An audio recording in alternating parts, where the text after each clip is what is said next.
你嘅新陳代謝根本上了之後，你嘅那個毒素積在你個身體裏面。男人不是說不能飲啤酒，盡量少飲，因為呢，我現在人呢已經30多歲了，春都已經調皮㗎啦。我20多歲嘅時候就是天天飲啤酒，飲到現在，每天晚上一沖涼，那個手呢捽一下那個。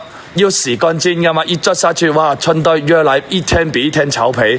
我人以前我是很自信嘅，我現在很自卑。為什麼？一直跟你們說不要飲啤酒，因為呢，啤酒呢已經對我嘅身體呢造成了一種傷害，它一直在攻擊我嘅身體，所以說我現在我都不飲啤酒了。所以說你不論你是男孩子或者是女孩子，酒精都是會攻擊你嘅身體嘅，不要飲啤酒。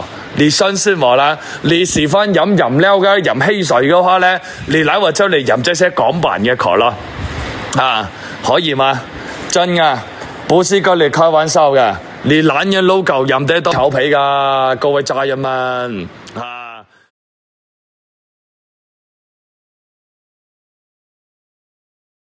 抖音。